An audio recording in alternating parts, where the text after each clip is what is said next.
Hello everybody, this is जय Bhojani and हम लोग आज बिजनेस इकोनॉमिक्स का फर्स्ट चैप्टर का सेकेंड यूनिट कंटिन्यू करने वाले हैं। हम अब तक ये देख चुके हैं इसमें कि किसी इकोनॉमी को जो परेशान करते हैं या किसी इकोनॉमी के सामने जो चैलेंज बन के आते हैं वो बेसिक प्रॉब्लम्स कौन से होते हैं और इन बेसिक प्रॉब्लम्स का रूट कॉज क्या है, जो स्कैरसिटी ऑफ रिसोर्सेज है, उसके बारे में भी हमने बात कर लिया है। हमने ये भी देखा है कि हालांकि बेसिक इकोनॉमिक प्रॉब्लम्स जो कि what to produce, how to produce, for whom to produce and what provisions are to be made for economic growth, ये सारे इकोनॉमीज को फेस करने पड़ते हैं। बट दुनिया के अलग अलग इकोनॉमीज इन प्रॉब्लम के सॉल्यूशंस को अलग अलग तरीके से ढूंढता है। प्रॉब्लम्स सेम है पर सॉल्यूशन ढूंढने का तरीका अलग है। सो अब पूरे वर्ल्ड के कंट्रीज को हमने तीन प्रकार के इकोनॉमिक सिस्टम्स में डिवाइड किया: कैपिटलिस्ट इकोनॉमीज, सोशलिस्ट इकोनॉमीज और मिक्स्ड इकोनॉमीज। कैपिटलिस्ट इकोनॉमीज के बारे में पूरा डिस्कशन हम पिछले सेशंस में कर चुके हैं।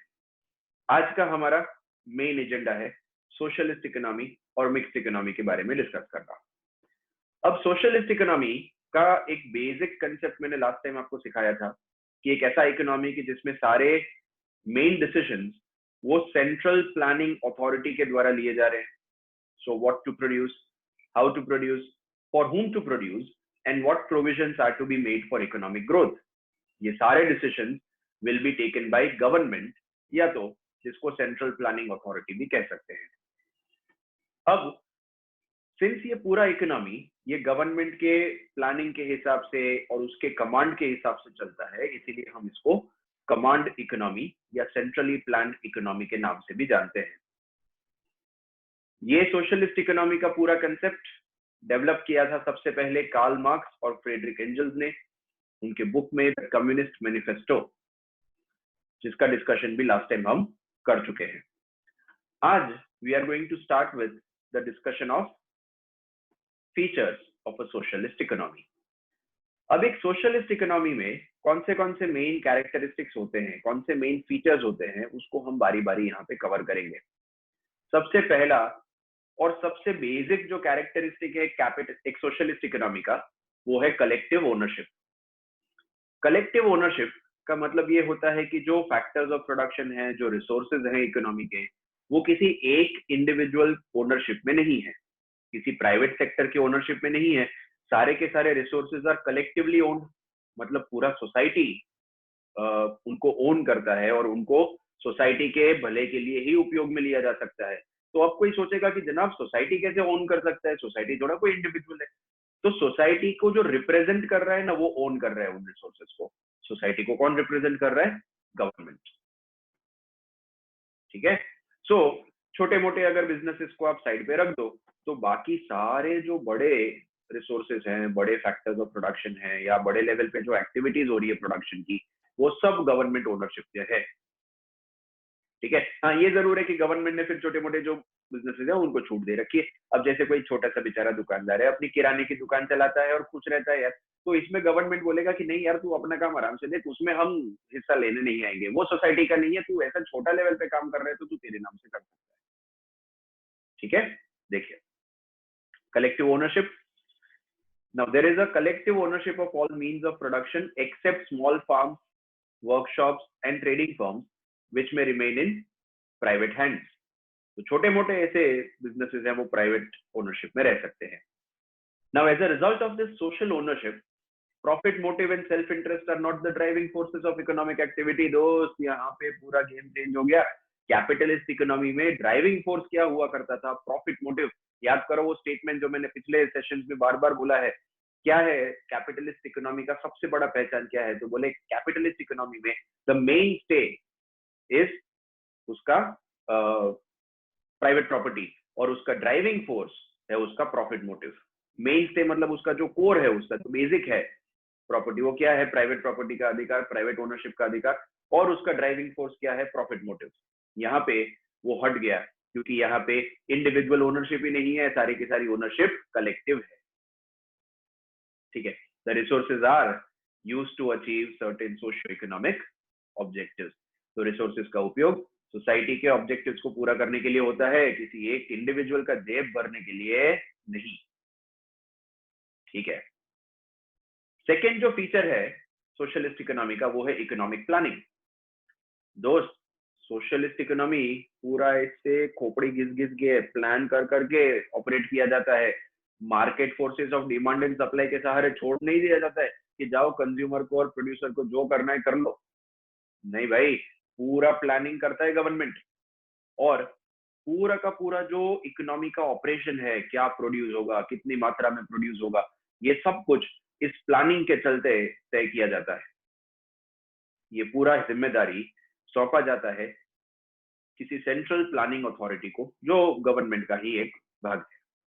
देखिए, there is a central planning authority to set and accomplish the socio-economic goals. That is why it is called a centrally planned economy. The major decisions, such as what to produce, when and how to produce, etc., are taken by central planning authority. So, वहां पे अगर आप capitalism में याद करो तो सारे important फैसले है ना, वो मार्केट के सहारे छोड़ दिए गए थे। प्राइस मैकेनिज्म या मार्केट मैकेनिज्म था जो सब कुछ डिसाइड कर रहा था। यहाँ पे प्राइस मैकेनिज्म का कोई काम नहीं है। यहाँ पे वो सारे main decision, what to produce, how much to produce, how to produce, ये सब कुछ सेंट्रल प्लानिंग अथॉरिटी के डिसीजन से होगा। नेक्स्ट फीचर जो है, that is absence of consumer choice. अब एक प्राइवेट सेक्टर को जहां पे परमिशन दी जाती है काम करने की और कंज्यूमर को जहां पे सोवरेनिटी दी जाती है, ऐसे कैपिटलिस्ट इकोनॉमी में everybody is free to decide what they want for themselves. हर एक व्यक्ति को यह अधिकार दिया जाता है कि वो अपना डिसीजन खुद ले। उनको क्या पसंद है, क्या नहीं पसंद है, क्या चाहिए, क्या नहीं चाहिए, क्या काम करना है, क्या नहीं करना है, ये सारे फैसले किसके हाथ में है? हर एक इंडिविजुअल के हाथ में है। ये फ्रीडम दिया गया है कैपिटलिस्ट इकोनॉमी में। सोशलिस्ट इकोनॉमी में ऐसा नहीं है। सोशलिस्ट इकोनॉमी में there is absence of consumer choice. Now this is contradictory to a point that we have learned in capitalism. Capitalism में एक पॉइंट आया था कंज्यूमर सोवेरेंटी। कंज्यूमर सोवेरेंटी का मतलब होता है कंज्यूमर फ्रीडम, उसकी आजादी। यहाँ पे वो फ्रीडम नहीं है, क्योंकि यहाँ पे सारे फैसले तो गवर्नमेंट कर रहा है, कंज्यूमर के हाथ में कोई फैसला नहीं है। ठीक है। इसका एक बहुत सिंपल एग्जांपल अगर मैं आपको दूं, तो मान लीजिए नहाने के साबुन, बेदिंग सोप्स। अगर आप एक कैपिटलिस्ट इकोनॉमी में सोचेंगे ना, तो वहां पे अगर लेट अस से 50 नहाने के अलग अलग साबुन की वैरायटी रखी गई है मार्केट में, प्रोड्यूसर्स ने 50 different types of soaps manufacture करके मार्केट में रखे हैं। कंज्यूमर को जो अच्छा लगता है उसमें से चूज करता है। अब मान लो कंज्यूमर को ये 50 के 50 ही पसंद नहीं आ रहे, and consumer wants another variety of bathing soaps, तो उस कैपिटलिस्ट इकोनॉमी में वो नया वैरायटी जरूर बनेगा। क्यों? क्योंकि वहां पे consumer is the king. Consumer decide करता है कि उसको क्या खरीदना है, क्या नहीं खरीदना है, और वो जो खरीदना चाहता है वही अल्टीमेटली इकोनॉमी में बनेगा। क्योंकि गुरु, सभी लोग काम तो प्रॉफिट कमाने के ऑब्जेक्टिव से ही कर रहे हैं। प्रॉफिट तभी मिलेगा अगर कंज्यूमर की जेब हल्की होगी। कंज्यूमर अपनी जेब तभी हल्की करेगा अगर उसको चाहिए वैसे गुड्स मार्केट में मिले। सो अल्टीमेटली अगर कंज्यूमर को लगता है कि नहीं, कोई नया वेराइटी ऑफ सोप आएगा तो हमको खरीदना है, ये नहीं खरीदना है, तो भाई नया वेराइटी ऑफ सोप बेशक आएगा। इस बात से कोई फर्क नहीं पड़ता है कि उस नए सोप को बनाने के लिए जो रिसोर्सेज खर्च हो रहे हैं, वही रिसोर्सेज किसी दूसरे एरिया पे खर्च होते तो उसका बेहतर फायदा मिलता। वो सोचने का समय किसी के पास नहीं है, क्योंकि वो प्रोड्यूसर तो वही सोचेगा कि यार ये रिसोर्सेज यूज करके मैं नहाने का साबुन बना लूं तो मेरे को ज्यादा प्रॉफिट मिल जाएगा। अब मैं क्यों सोचूं कि उसका सोसाइटी को क्या फायदा हो रहा है, क्या नुकसान हो रहा है। वो कैपिटलिज्म था। अब सोशलिज्म है, इसमें ऐसा नहीं होगा। इसमें गवर्नमेंट तय करेगा कि पूरी इकोनॉमी के पास जितने रिसोर्सेज हैं, उन रिसोर्सेज का उपयोग कैसे करना है, कहाँ करना है। सो गवर्नमेंट डिसाइड करेगा कि टोटल इकोनॉमी के रिसोर्सेज में से कितने रिसोर्सेज नहाने के साबुन पे खर्च होंगे। अब गवर्नमेंट को लगता है कि यार नहाने का साबुन बनाना is a waste, it's a waste of resources. अगर उनको ऐसा लगता है तो गवर्नमेंट ने तय किया कि ठीक है भाई, चलो 3 प्रकार के नहाने के साबुन हम मार्केट में बना के रख देंगे। एक सफेद साबुन रख दिया, एक लाल रख दिया, एक हरा रख दिया, खत्म हो गई बात। अब कंज्यूमर इन 3 में से वो चाहे चॉइस कर ले, इन तीनों में से जो चाहे उठा ले कंज्यूमर, उसमें गवर्नमेंट को कोई प्रॉब्लम नहीं है। बट अगर कंज्यूमर ऐसा बोलेगा कि नहीं बॉस हमको ये तीनों अच्छा नहीं लग रहा है, हमको तो कोई गुलाबी वाला साबुन चाहिए, तो गवर्नमेंट बोलेगा बेटा नहाना है तो ना, नहीं तो कोई बात नहीं, साबुन तो जी 3 ही मिलेंगे। काहे? क्योंकि गवर्नमेंट समझता है कि रिसोर्सेस का यूज वहीं पे होना चाहिए जहां पे उसकी सबसे ज्यादा जरूरत है। कंज्यूमर चॉइस का यहाँ पे महत्व नहीं है। कंज्यूमर को चॉइस करने का अधिकार दिया ना हमने भाई, 3 साबुन में से कर लो चॉइस, दैट्स इट। उससे ज्यादा चॉइस करने का अधिकार कंज्यूमर को नहीं है। क्लियर हुआ? इसको कहते हैं एब्सेंस ऑफ कंज्यूमर चॉइस। देखिए पढ़ते हैं, बहुत मस्त लिखा है ये। Freedom from hunger is guaranteed but consumer sovereignty gets restricted by selective production of goods. Government खाने का सबको प्रोवाइड करेगा, everybody will get that basic right, है ना। So freedom from hunger is guaranteed, भूख से कोई नहीं मरेगा जी, खाना हम सबको दे देंगे। But the range of choice is limited by planned production. Choice खाली उतना ही मिलेगा जितना गवर्नमेंट ने प्लान करके डिसाइड किया है, बस। However, within that range, an individual is free to choose what he likes the most. उस रेंज के अंदर अंदर वो 3 साबुन में कंज्यूमर को जो अच्छा लगे वो खरीद सकते हैं, उसमें गवर्नमेंट मना नहीं करेगा। The right to work is guaranteed, काम करने का अधिकार सबको है, but the choice of occupation gets restricted because these are determined by the central planning authority on the basis of certain socio-economic goals before the nation. तो गुरु काम करने का अधिकार सबको है, गवर्नमेंट जिम्मा उठा रहा है कि हम आपको जॉब देंगे अगर आप काम करना चाहते हैं तो, बट हम आपको फ्रीडम नहीं देंगे ये चॉइस करने का कि आपको क्या काम करना है, क्या नहीं करना है, कहाँ करना है, कहाँ नहीं करना है। अब गवर्नमेंट तो नौकरी देने को तैयार है, ससुर करनाती कोई इंडिविजुअल ही जिद पे अड़ा हुआ है कि मैं तो गाँव में नहीं जाऊंगा, अगर मेरा पोस्टिंग तुम गाँव में कर रहे हो तो मेरे को नहीं चाहिए, तो गवर्नमेंट बोलेगा ठीक है बैठ, फिर हमने तेरे को जॉब देने का प्रॉमिस किया है, तू मांगे वहां पे और तू मांगे वैसा जॉब देने का प्रॉमिस नहीं किया है। तो एम्प्लॉयमेंट मिलेगा बट चॉइस नहीं मिलेगा, ठीक है। That is absence of choice. Next is relatively equal income distribution. यहाँ पे है ना सारे के सारे रिसोर्सेज कोई एक इंडिविजुअल के तो है नहीं, सब मिलके ओन कर रहे हैं उसको, सभी का कलेक्टिव ओनरशिप है, इसलिए यहाँ पे क्या होता है कि इनकम डिस्ट्रीब्यूशन काफी इक्वल हो जाता है। देखो सरकार ने सबसे बड़ा जो इनइक्वालिटीज का कॉज था ना वही हटा दिया। इनइक्वालिटीज का जड़ क्या था कि सबके पास अलग अलग लेवल का प्रॉपर्टी है। अब जिसके पास प्रॉपर्टी ज्यादा है वो ज्यादा कमा पाएगा, जिसके पास कम प्रॉपर्टी है वो कम कमा पाएगा। गवर्नमेंट ने क्या किया, गवर्नमेंट ने वो अधिकार ही छीन लिया लोगों से कि तुम अपने नाम पे ज्यादा प्रॉपर्टी एक्यूमुलेट कर ही नहीं सकते। अब अपने नाम पे ज्यादा प्रॉपर्टी एक्यूमुलेट ही नहीं कर सकता है कोई, तो ज्यादा कमाएगा कैसे? ये Tatas and Ambani and Birla सब ऐसे थोड़े बनते हैं यार, उन्होंने डेफिनेटली अपने नाम पे बहुत ज्यादा प्रॉपर्टी बनाया है, तभी they are millionaires and millionaires. Logic set हो रहा है। गवर्नमेंट ने क्या बोला कि नहीं भाई रिसोर्सेज तो किसी एक इंडिविजुअल ओनरशिप के है ही नहीं, resources are owned by the society. If they are owned by the society they are to be used for the benefit of the society. इसका मतलब कि किसी को प्राइवेट कैपिटल एक्यूमुलेट करने का अधिकार नहीं है, जमा करने का अधिकार नहीं है, एंड नतीजा ये निकलेगा कि इनकम डिस्ट्रीब्यूशन होगा वो रिलेटिवली इक्वल होगा। देखिए, a relative equality of income is an important feature of socialism. Among other things, differences in income and wealth are narrowed down by lack of opportunities to accumulate private capital. Educational and other facilities are enjoyed more or less equally, and thus the basic cause of inequality is removed. So, education और दूसरी सुविधाएं भी सबको मिल रही है। ऐसा थोड़ा है कि पढ़ने लिखने का अधिकार किसी एक इंडिविजुअल का ही है। पैसा है नहीं है, प्रॉपर्टी है नहीं है तुम्हारे पास, पढ़ने का अधिकार सबको है। और उसी की वजह से क्या हो रहा है कि सब में कहीं ना कहीं एक लेवल का इक्वालिटी आ रहा है। नेक्स्ट फीचर जो हमको डिस्कस करना है that is minimum role of price mechanism और मार्केट मैकेनिज्म। एक सोशलिस्ट इकोनॉमी में, जैसा मैं पहले भी बता चुका हूं आपको, कि सारे मेन फैसले what to produce, for whom to produce, how much to produce, how to produce, ये सारे जो इंपॉर्टेंट फैसले हैं ये सेंट्रल प्लानिंग अथॉरिटी के द्वारा किए जा रहे हैं। इसका मतलब यहाँ पे जो प्राइस मैकेनिज्म या मार्केट मैकेनिज्म या जो डिमांड एंड सप्लाई का सिस्टम था ना उसका जरूरत नहीं है। तो कोई बोले जनाब क्या सोशलिस्ट इकोनॉमी में प्राइस मैकेनिज्म जैसा कुछ है ही नहीं? है तो सही, बट उसका सेकेंडरी रोल है। कैसे? देखो समझाता हूँ। मान लो गवर्नमेंट ने ये तय किया कि कोई पर्टिकुलर वस्तु है, उसकी प्राइस होगी 50 रुपए, 50 रुपीज पर यूनिट में वो वस्तु बिकेगा। अब 50 रुपीज पर यूनिट पे प्रोड्यूस हुआ, मगर बायर्स को ये 50 रुपीज पर यूनिट कुछ ज्यादा ही लग रहे थे. They were not ready to pay such a huge amount for such a huge price for the commodity. नतीजा क्या हुआ कि जितना प्रोड्यूस हुआ उतना बिका नहीं. अब जितना प्रोड्यूस हुआ उतना बिका नहीं, तो बेचने के लिए प्राइस गिराना पड़ेगा. देखो, डिमांड घटा तो प्राइस घटा. यहाँ पे डिमांड की वजह से डिसीजन हुआ, डिमांड की वजह से प्राइस इन्फ्लुएंस हुआ, तो यहाँ पे प्राइस मैकेनिज्म आ गया.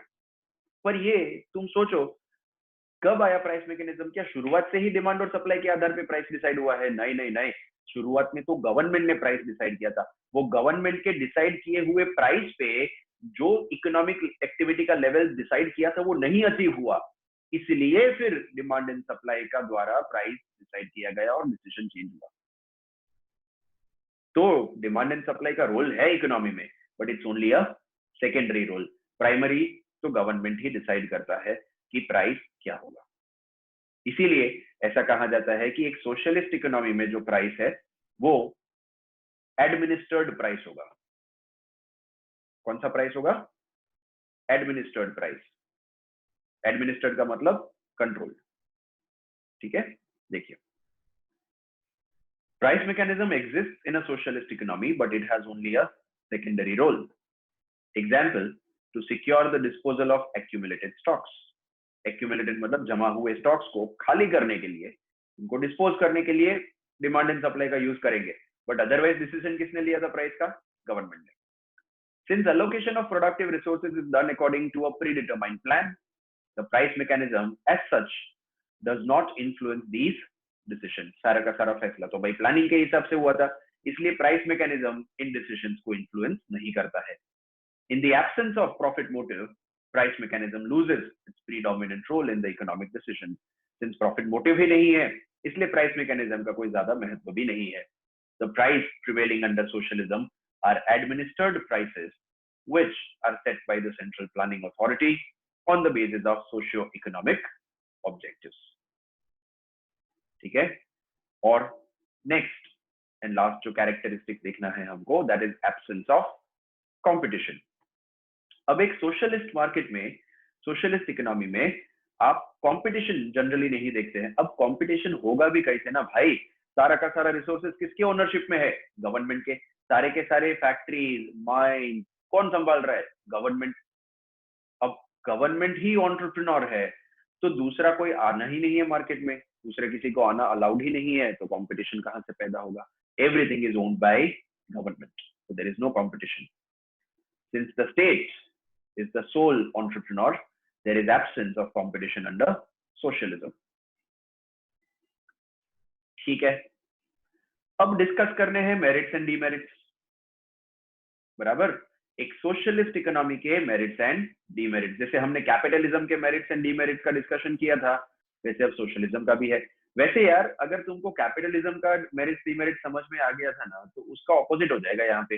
कैपिटलिज्म के जो डीमेरिट्स थे वो सोशलिज्म के मेरिट्स होंगे, और कैपिटलिज्म के जो मेरिट्स थे उनमें से कई सारे सोशलिज्म के डीमेरिट्स होंगे. उल्टा चलेगा. ठीक है, देखते हैं. जो पहला पॉइंट है हमारे सामने, that is equitable distribution of wealth and provision of equal opportunities for all help to maintain economic and social justice.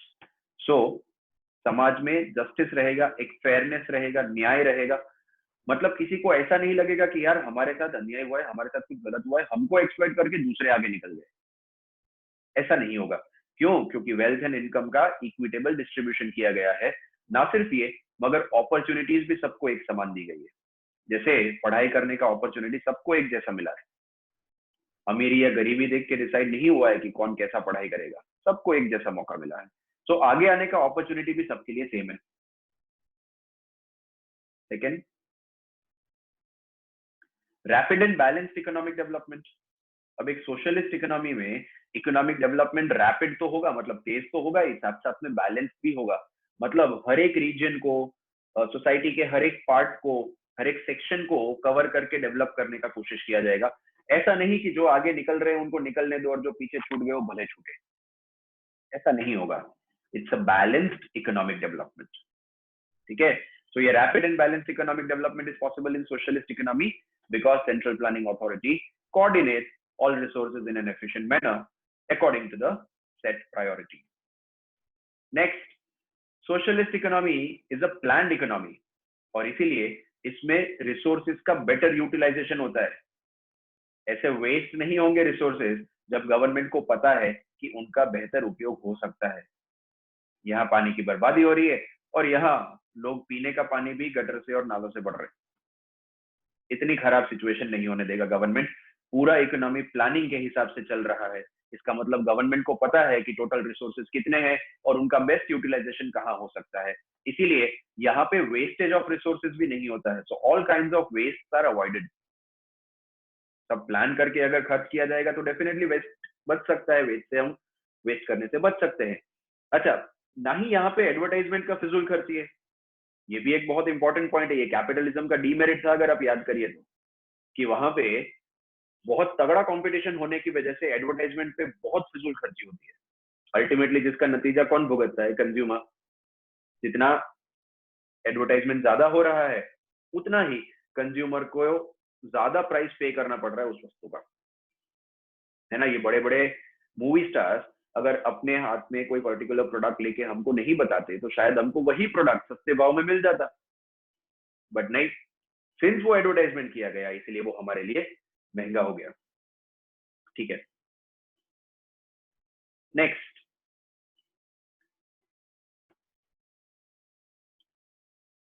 अब ये सारे छोटे छोटे से पॉइंट्स है मेरिट्स के, देख लीजिए.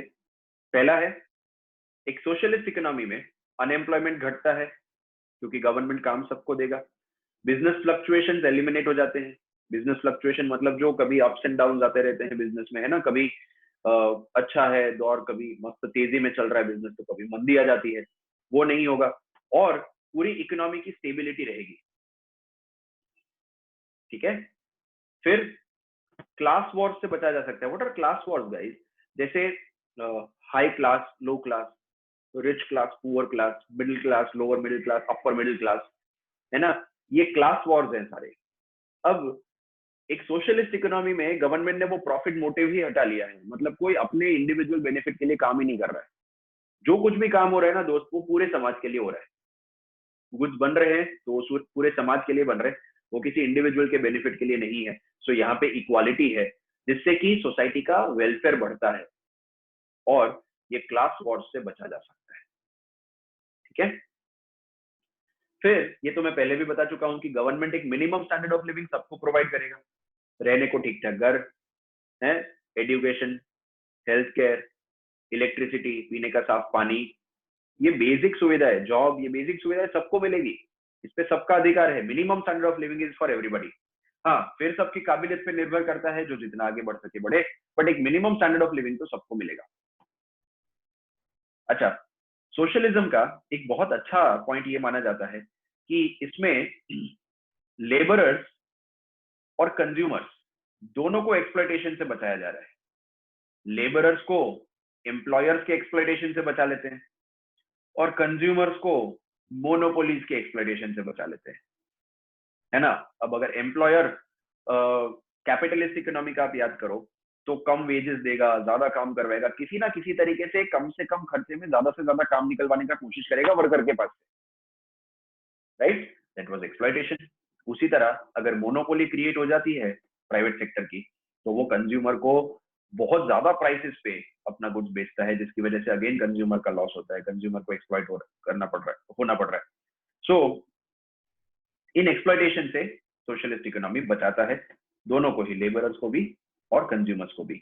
और लास्ट, कि गवर्नमेंट एक सोशल सिक्योरिटी प्रोवाइड कर रहा है सब लोगों को. मतलब कहीं ना कहीं सभी व्यक्ति ऐसा एक सिक्योरिटी का फीलिंग उनके मन में आता है. उनको ऐसा लगता है कि नहीं यार, कोई है जो हमारा ध्यान रख रहा है, कोई है जो हमारे लिए सोच रहा है, कोई है कि जिसको हमारी पड़ी है. तो वो एक सोशल सिक्योरिटी की वजह से क्या होता है कि समाज में एक ऐसा फीलिंग आता है कि यार somebody is taking care of us, which is good. ठीक है. So these were all the merits of a socialist economy. But गुरु, खाली मेरिट्स तो नहीं हो सकते. मेरिट्स है तो डीमेरिट्स भी होंगे. तो आइए, स्वागत है आपका डीमेरिट्स ऑफ सोशलिस्ट इकोनॉमी पे. ठीक है. ये भी कुछ छोटे छोटे से पॉइंट्स हैं आपके सामने, डिस्कस कर रहे हैं हम फटाफट। पहला है कि सोशलिज्म में ब्यूरोक्रेसी बहुत बढ़ जाती है। अब कोई बोलेगा ये ब्यूरोक्रेसी क्या होता है यार? ब्यूरोक्रेसी का मतलब होता है कि जहां पे देखो गवर्नमेंट का सिस्टम काम करने का कैसा होता है कि टू मेनी प्रोसीजर्स, बहुत सारा रूल्स रेगुलेशंस प्रोसीजर्स बहुत बढ़ जाता है, जिसकी वजह से क्या होता है काम खामखा इनएफिशिएंट हो जाता है और डिलेज बढ़ते हैं, लेट होता जाता है काम, है ना। अब वो बहुत सारा प्रोसीजर्स फॉलो करना पड़ता है ना किसी काम को पूरा करने के लिए, उस सिस्टम को कहते हैं ब्यूरोक्रेसी। ठीक है, अच्छा, इसके अलावा इन चीजों के बारे में तो तुम परिचित ही हो, करप्शन है। अच्छा, रेड टेपिज्म शायद सुना नहीं हो सबने, तो बता देता हूँ। रेड टेपिज्म का मतलब क्या होता है कि जहां पे गवर्नमेंट से कोई भी काम निकलवाने के लिए आपको इतना सारा स्टेप्स लेना पड़ता है, डॉक्यूमेंट सबमिट करने पड़ते हैं, अप्रूवल्स लेने पड़ते हैं, कि काम बहुत पीछे चलता जाएगा, बेकार में डिले होता जाएगा, है ना। तो ये है ना, ये जो पूरा प्रोसेस पूरा सिस्टम सेट किया है गवर्नमेंट ने, कि जहां पे जब तक उनका काम वो चाहते उस हिसाब से नहीं हो तब तक काम होगा ही नहीं, उसको रेड टेपिज्म कहा जाता है। अटक जाता है काम, रुक रुक के चलता है, ठहर ठहर के चलता है, कभी कभार तो चलता ही नहीं लंबे अरसे तक, है ना। इतना तो हम सबने गवर्नमेंट डिपार्टमेंट के बारे में सुना हुआ है। ठीक है, फिर फेवरेटिज्म एक शब्द है, फेवरेटिज्म क्या मतलब होता है? फेवरेटिज्म का अपना जो चमचागिरी करने वाला लोग होता है ना, अपनी हाँ में हाँ मिलाते हैं, जो चापलूस लोग होते हैं, उन सब के बारे में वो गवर्नमेंट ऑफिशियल ध्यान रखेंगे। सो ये तो डीमेरिट है ना यार, एक्चुअली काम सबका बराबर होना चाहिए। अब तुम्हारी हाँ में जो हाँ मिलाते हैं, तुमको जो साफ साफ बोल के सलाम करते हैं, या तो तुमको जो मीठी मीठी बातें करते हैं, अगर तुम उनको ही प्रेफरेंस दोगे और उन्हीं का काम करोगे ढंग से, तो ये तो नहीं होना चाहिए, इट्स डीमेरिट। फिर it restricts the freedom of individuals, individual का फ्रीडम यहाँ पे छिन गया। क्यों? There is state ownership of the material means of production, सारे के सारे means of production, factors of production तो सरकार के हाथ में, and the state direction and control of nearly all economic activity, सारे के सारे इकोनॉमिक एक्टिविटीज भी लगभग सरकार के निर्देशन के हिसाब से ही चल रही है और सरकार के ही नियंत्रण में। ठीक है, next, socialism takes away the basic right such as right of private property.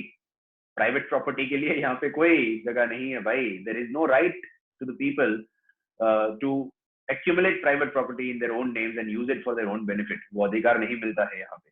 सारी properties are owned by government. Again छोटी छोटी जो काम है उनमें गवर्नमेंट इंटरफियर नहीं करता है, बट एनीथिंग लार्ज स्केल वो सोसाइटी का ही ओनरशिप होगा, वो इंडिविजुअल ओनरशिप नहीं होगा। So no private property. ठीक है, it will not provide necessary incentive to hard work in the form of profit. देखो यार, ये मेरे को बड़ा चुभता है पॉइंट, बहुत बहुत भयंकर डीमेरिट है ये सोशलिज्म का। अब कोई भी व्यक्ति मेहनत क्यों करता है? जब उसको पता है कि मेरे मेहनत करने से जो बेनिफिट है, जो फायदा है, वो मेरे को मिलेगा, तो ही अंदर से मेहनत करने का इच्छा होता है ज्यादातर लोगों को। अब ऐसे केसेस में अगर गवर्नमेंट ने प्रॉफिट का मोटिव ही छीन लिया उससे, गवर्नमेंट बोलता है कि देखो भाई प्रॉफिट प्रॉफिट तो जैसा तुमको कुछ मिलेगा नहीं, जो भी तुम काम करेगा ना उसका कंट्रीब्यूशन पूरा का पूरा सोसाइटी में जाएगा, तो अब अंदर से किसको काम करने का मन करेगा बोलो तुम, है ना। वो इंसेंटिव चला गया काम करने का, तो वो गलत है। अच्छा, इसके अलावा गवर्नमेंट जो एडमिनिस्ट्रेड प्राइस का सिस्टम फॉलो करता है, जिसमें गवर्नमेंट तय करता है कि किसी वस्तु की प्राइस कितनी होनी चाहिए, अब उसमें प्रॉब्लम क्या होता है, कई बार गवर्नमेंट बिना ये सोचे समझे कि उस वस्तु को बनाने की कॉस्ट कितनी है, उसको कितने में बेचना जरूरी है, क्या तो कितने में बेचना चाहिए जिससे कम से कम खर्चा तो निकले हमारा, ये सारे कैलकुलेशन किए बगैर ही गवर्नमेंट उसका प्राइस डिसाइड कर देता है और उसको मार्केट में बेचने के लिए रख देता है। अब ऐसा भी नहीं होना, मैं मानता हूं कि चलो गवर्नमेंट प्रॉफिट के पीछे ना भागे, पर ऐसा भी तो मत करो यार कि तुम कॉस्ट भी रिकवर ना करो, कम से कम खर्चा निकाल लो, उतना तो मैनेज कर लो यार, उतना तो कैलकुलेशन रख लो प्राइस में, पर वो भी कई बार नहीं हो पाता है। देखो, so administered prices are not determined by forces of market on the basis of negotiations between the buyers and sellers. There is no proper basis for cost calculation. In the absence of such practice, The most economic and scientific allocation of resources and efficient functioning of the economic systems are not possible. तो जब तक आप सही ढंग से cost calculate नहीं करते हो तब तक जो most economic and scientific allocation होना चाहिए रिसोर्सेज का वो नहीं हो सकता है। ठीक है, नेक्स्ट डीमेरिट है स्टेट मोनोपोलीज। अगर प्राइवेट सेक्टर की मोनोपोली हो जाने का खतरा कंज्यूमर्स को झेलना पड़ता है तो सोशलिस्ट इकोनॉमी में स्टेट मोनोपोलीज भी खतरा है ही भाई। अगर स्टेट मोनोपोली क्रिएट हो गया मतलब गवर्नमेंट का मोनोपोली क्रिएट हो गया, ये तो और भी डरावनी बात है मेरे मुताबिक यार। सोचो अगर प्राइवेट सेक्टर का मोनोपोली है तो शायद गवर्नमेंट इंटरफियर करके तोड़ भी दे उसको, बट अगर गवर्नमेंट ने ही मोनोपोली क्रिएट कर दिया तो उसको कौन तोड़ेगा यार। अगर गवर्नमेंट ने ही मोनोपोली क्रिएट कर दी तो उसका तो कोई हल ही नहीं, उसका तो कोई उपचार ही नहीं है। समझा रहा है? चलिए नेक्स्ट,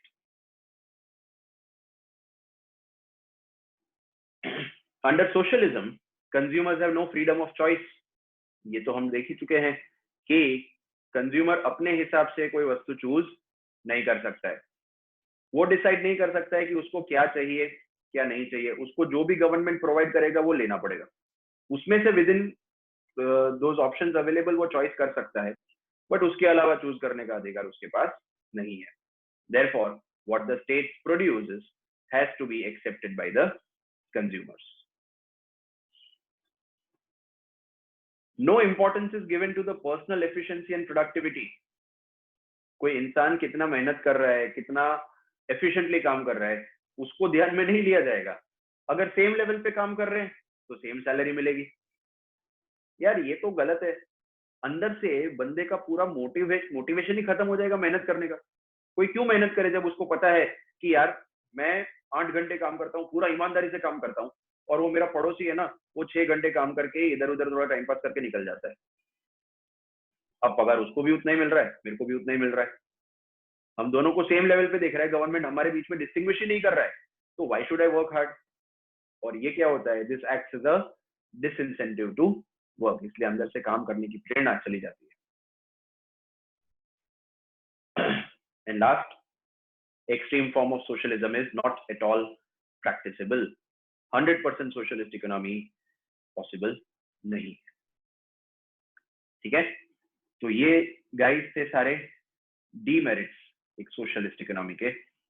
अब हम आ रहे हैं तीसरे और लास्ट फॉर्म ऑफ इकोनॉमी पे, दैट इज मिक्स्ड इकोनॉमी। ठीक है, जहां पे थोड़ा प्राइवेट सेक्टर भी है, थोड़ा पब्लिक सेक्टर भी है, तो मिक्स करके ऐसा एक इकोनॉमी बनाया जा रहा है, that is called mixed economy. अच्छा, अब वैसे तो इसमें कुछ ज्यादा ट्रिकी है नहीं, क्योंकि अगर तुमको कैपिटलिज्म समझ में आ गया, तुमको सोशलिज्म समझ में आ गया, तो ऑटोमेटिकली तुमको मिक्स्ड इकोनॉमी समझ में आ जाता है। पर देख लेते हैं एक बार। मिक्स्ड इकोनॉमी का meaning, the mixed economic system depends on both markets and government for allocation of resources. तो यहाँ पे रिसोर्स का एलोकेशन जो है वो ना सिर्फ मार्केट करेगा जैसा कैपिटलिज्म में होता था, ना सिर्फ गवर्नमेंट करेगा जैसा सोशलिज्म में होता था, दोनों के ऊपर डिपेंड करता है एलोकेशन ऑफ रिसोर्सेस। थोड़ा थोड़ा थोड़ा एलोकेशन प्राइवेट सेक्टर करेगा, थोड़ा एलोकेशन गवर्नमेंट के मुताबिक होगा। ठीक है, in fact every economy in real world makes use of both markets and governments and therefore is mixed economy in its nature। तो बोल रहे हर एक इकोनॉमी कहीं ना कहीं थोड़ा बहुत गवर्नमेंट का हिसाब से एलोकेशन होता है, थोड़ा बहुत कहीं मार्केट का हिसाब से होता है, तो सारे ही इकोनॉमीज हैं वो लगभग मिक्स्ड फॉर्म में ही काम करते हैं। In a mixed economy, the aim is to develop a system which tries to include the best features of both the controlled economy and the market economy while excluding the demerits of both। Mix economic system का जो पूरा concept ही आया वो इसलिए आया, देख यार कि कैपिटलिज्म के भी फायदे हैं नुकसान भी हैं, सोशलिज्म के भी फायदे हैं नुकसान भी हैं, तो कुछ ऐसा एक सिस्टम बनाया जाए कि जिसमें दोनों के फायदे फायदे उठा लिए जाए और दोनों के नुकसान नुकसान छोड़ दिए जाए। इसीलिए mixed economic system came into existence। It appreciates the advantage of private enterprise and private property वो ये समझता है कि प्राइवेट एंटरप्राइज और प्राइवेट प्रॉपर्टी होना जरूरी है। क्यों? क्योंकि इससे लोगों को खुद से काम करने का, मेहनत करने का इंसेंटिव मिलता है। ठीक है, सो वो सेल्फ इंटरेस्ट, वो प्रॉफिट मोटिव, वो कहीं ना कहीं इकोनॉमी को आगे ले जाने के लिए जरूरी है। जब तक सबके मन में ऐसी इच्छा नहीं होगी कि यार मेरे को अच्छा काम करना है, मेरे को और आगे बढ़ना है, तब तक देश कैसे आगे बढ़ेगा यार। तो मिक्स इकोनॉमिक सिस्टम ये समझता है कि ये प्राइवेट प्रॉपर्टी का अधिकार, ये सेल्फ इंटरेस्ट की छूट, ये प्रॉफिट मोटिव के पीछे भागने की अनुमति, ये देना जरूरी है। इसके बगैर लोग दिल से काम नहीं करेंगे। अब देखिए vast economic development of England, the USA etcetera, ये जो सारे ऐसे डेवलप्ड कंट्रीज हैं, ये कहीं ना कहीं प्राइवेट एंटरप्राइजेस की वजह से ही डेवलप हुए हैं। बहुत बड़ा योगदान है प्राइवेट सेक्टर का इसमें, तो उसको इग्नोर नहीं कर सकते, उसको अवॉइड नहीं कर सकते। ठीक है, एट द सेम टाइम ये भी देखा हमने कि माना प्राइवेट सेक्टर जरूरी है, बट प्राइवेट सेक्टर के काम करने की सिस्टम में थोड़ा फ्लॉ भी है, प्रॉब्लम भी है। क्या? कि वो कुछ ज्यादा ही फिर अपने बारे में सोचने लगते हैं। उनको एक बार ऐसे परमिशन क्या दे दो कि भाई तू अपने प्रॉफिट के लिए काम कर सकता है, तो फिर यार ससुरा प्रॉफिट के अलावा किसी दूसरे चीज के बारे में सोचता ही नहीं है, हमेशा अपने ही प्रॉफिट के बारे में सोचता रहता है। So at the same time, it is noticed that private property, profit motive, and self-interest of market economy may not promote the interest of the community as a whole, and as such, the government should remove these defects of private enterprise. तो ये self interest, ये profit motive, ये community के भले में कभी नहीं होगा, ये कम्युनिटी का फायदा इसमें नहीं होगा, और इसीलिए गवर्नमेंट को किसी तरीके से ये प्राइवेट एंटरप्राइजेस के जो डिफेक्ट्स हैं, जो प्रॉब्लम्स हैं, उनको दूर करना चाहिए। For this purpose, the government itself must run important and selected industries and eliminate the free play of profit motive and self-interest. इसलिए जरूरी है कि कुछ काम गवर्नमेंट खुद ही संभाले इकोनॉमी में, जिससे कि जो ये प्रॉफिट मोटिव और सेल्फ इंटरेस्ट वाला पार्ट है ना, वो वहां पे ना आए। देखिए ना, आप हमारे कंट्री में जैसे रेलवेज है, वो 100% गवर्नमेंट ही देख रहा है। इलेक्ट्रिसिटी सेक्टर, ये तो अभी ठीक है, कुछ साल पहले टॉरेंट वगैरह को, रिलायंस वगैरह को आने की परमिशन दे दी प्राइवेट सेक्टर को, otherwise it was entirely in the hands of government. तो क्यों करता है गवर्नमेंट जानबूझ के ऐसा कुछ, इंडस्ट्रीज को अपने कंट्रोल में क्यों रखता है? क्योंकि उसको पता है यार कि ये पूरी कम्युनिटी के वेलफेयर के लिए है। This is not meant for the individual profit motive intention of a business. किसी एक बिजनेस की कमाई करने के इरादे से ये काम नहीं किया जाना चाहिए। ठीक है, private enterprise, which has its own significance, is also allowed to play a positive role in a mixed economy. So private sector को भी एक positive role play करने की अनुमति दी जाएगी. However, the state imposes necessary measures to control and to regulate the private sector.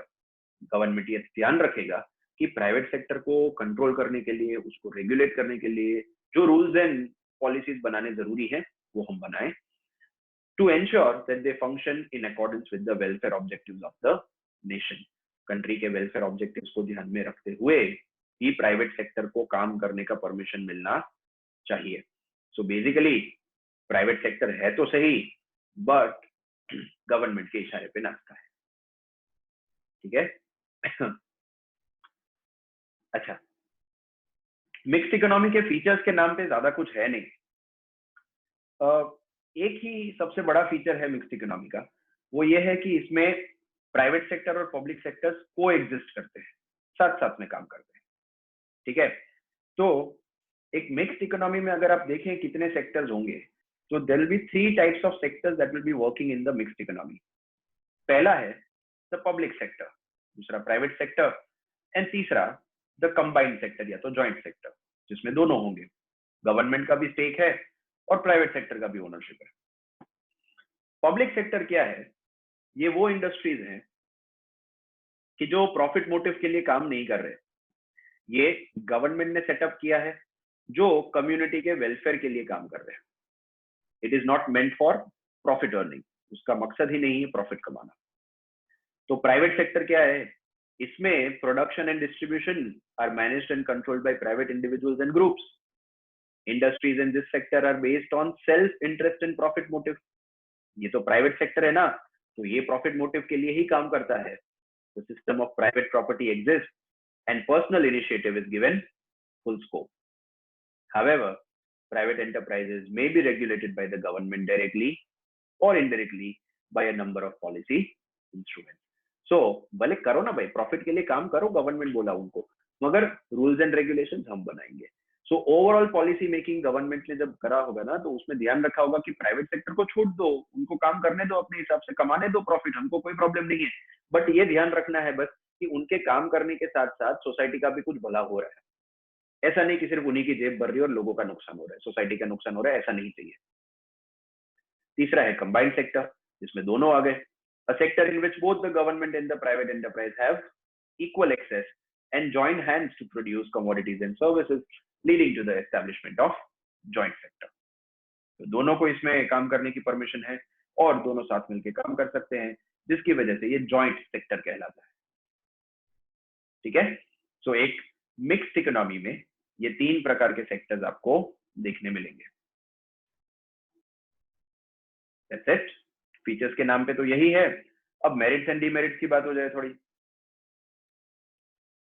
Merits लगभग वही है सारे जो आप कैपिटलिज्म सोशलिज्म में देख चुके हैं, हार्डली कुछ नया मिलेगा आपको इसमें।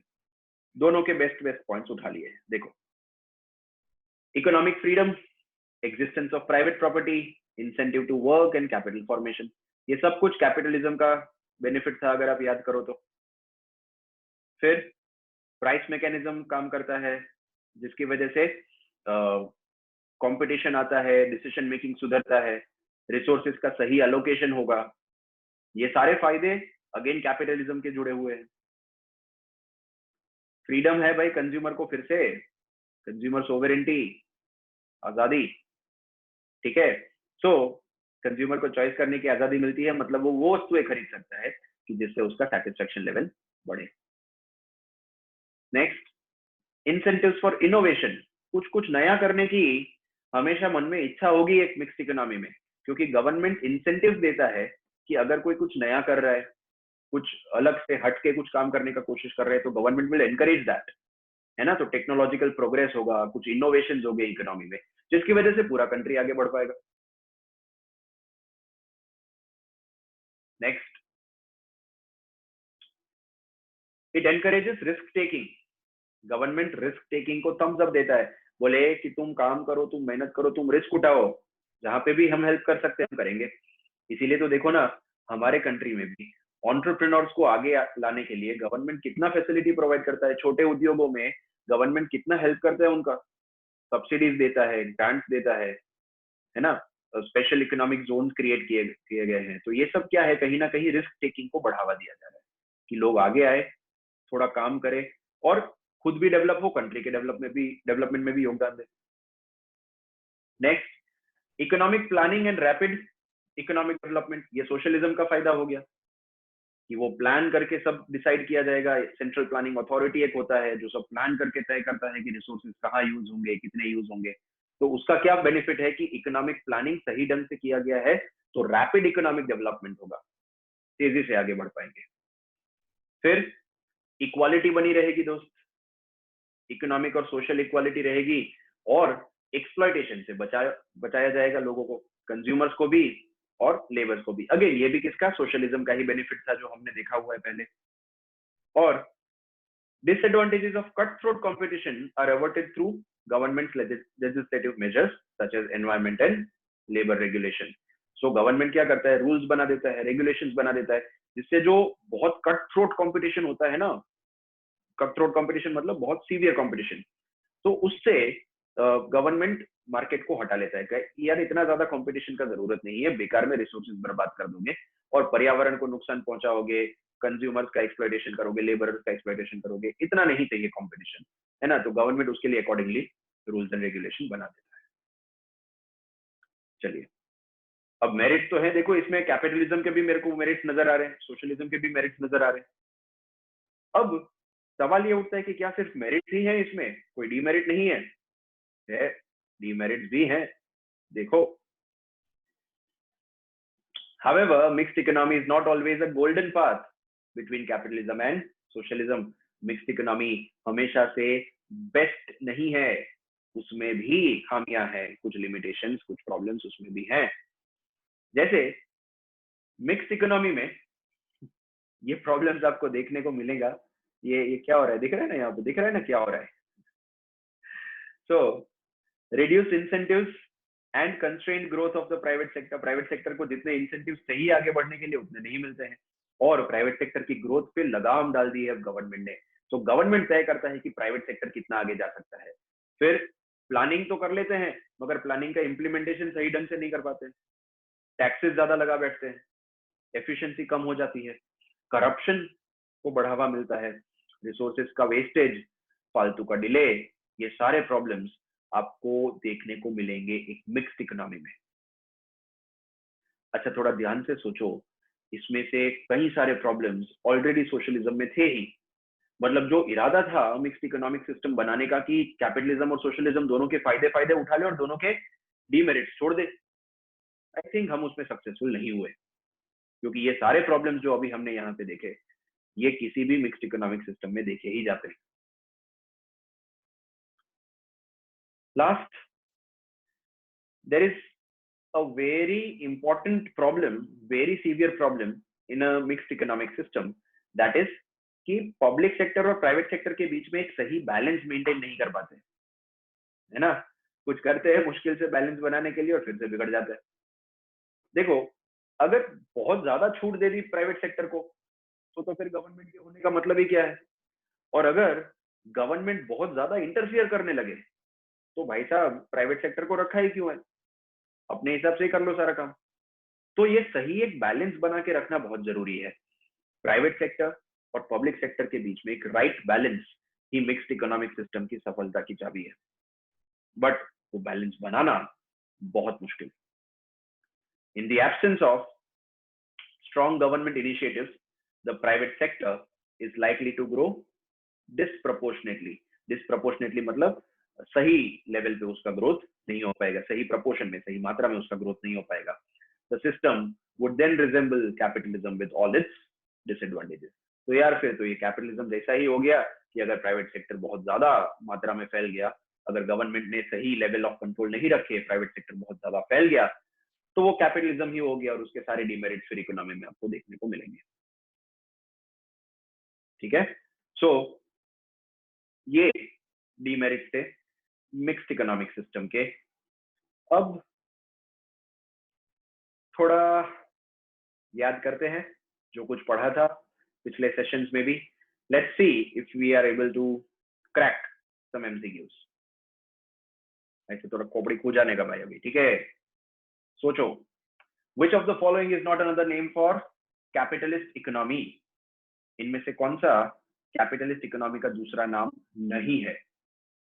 Free market economy, command economy, market economy या लेइसे फेयर इकोनॉमी? क्या लगता है? फ्री मार्केट इकोनॉमी तो है, पक्का है। मार्केट और फ्री मार्केट दोनों सेम ही हो गया। लेइसे फेयर भी था। कमांड इकोनॉमी है ना, वो कैपिटलिस्ट इकोनॉमी का दूसरा नाम नहीं है। कमांड इकोनॉमी सोशलिस्ट इकोनॉमी का दूसरा नाम है। ठीक है, so your correct answer should be B. ठीक है, नेक्स्ट देख लेते हैं। Which of the following is the central economic problem for a country? कौन सा सेंट्रल इकोनॉमिक प्रॉब्लम है इनमें से? पहला व्हाट टू प्रोड्यूस, फिर स्कैरसिटी ऑफ रिसोर्सेस, फिर how much to produce and who should produce. Central economic problem कौन सा है? क्या लगता है? सही, अगर स्कैरसिटी ऑफ रिसोर्सेज सोचे हो तो सही सोचे हो। Again correct answer is B. क्यों? सेंट्रल इकोनॉमिक प्रॉब्लम तो स्कैरसिटी ऑफ रिसोर्सेज है ना यार। What to produce, how to produce, for whom to produce, what provisions are to be made, वो तो सारे बेसिक इकोनॉमिक प्रॉब्लम्स है जो सेंट्रल इकोनॉमिक प्रॉब्लम से अराइज हुए हैं। और ये हु शुड प्रोड्यूस ऐसा तो कोई है ही नहीं प्रॉब्लम। ठीक है, चलो नेक्स्ट।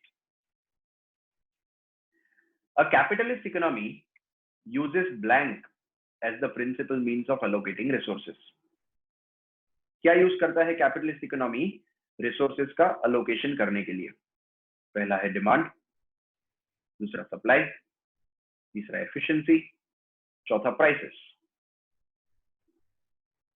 अब पब्लिक उलझन में लग रही है क्योंकि हमको तो ऐसा सिखाया था साहब तुमने कि डिमांड और सप्लाई दोनों के बेसिस पे रिसोर्सेज का एलोकेशन तय होता है, सही सिखाया था। पर जरा और जोर डालोगे दिमाग पे तो आ जाएगा कि डिमांड और सप्लाई दोनों मिलके डिसाइड तो प्राइस ही कर रहे थे और उसी के आधार पे रिसोर्सेज का एलोकेशन तय हो रहा था। सो बेसिकली एक कैपिटलिस्ट इकोनॉमी में रिसोर्सेज के एलोकेशन के लिए क्या इस्तेमाल होता है? Prices, simple. ठीक है, क्योंकि प्राइसेस में डिमांड का इफेक्ट भी आ गया, सप्लाई का इफेक्ट भी आ गया, सो दोनों कवर हो गए। थोड़ा सोचना पड़ेगा। ठीक है, so correct answer is D. Next,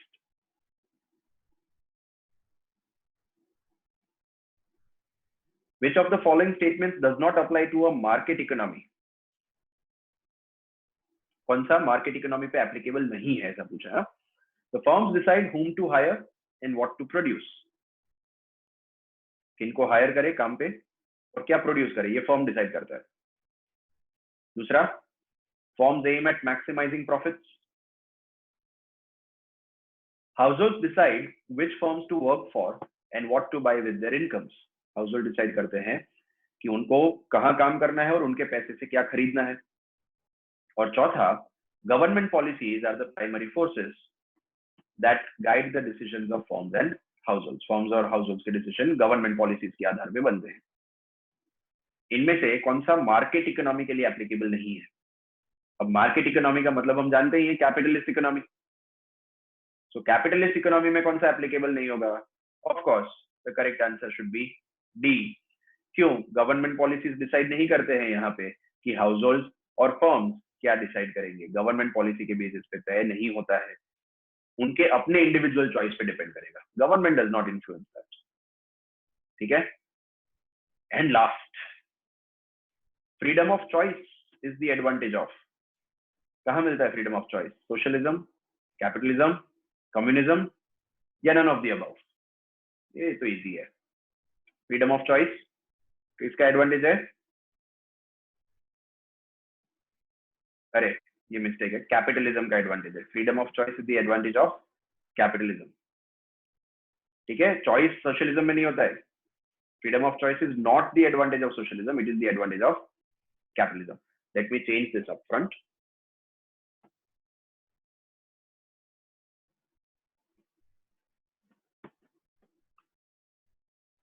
ठीक है, सो याद क्या रखेंगे? फ्रीडम ऑफ चॉइस किस में मिलेगा? कैपिटलिज्म में मिलेगा, सोशलिज्म में नहीं मिलेगा। ठीक है, fine. So this is it.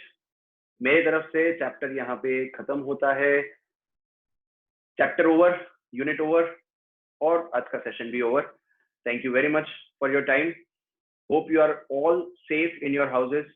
Lockdown extend हो चुका है, so please stay inside your homes. हमको चाहिए कि किसी भी तरीके से इस कोरोना को जल्दी खत्म करें ताकि जल्दी जल्दी क्लासरूम में मिले। ठीक है, everybody please take care, bye bye.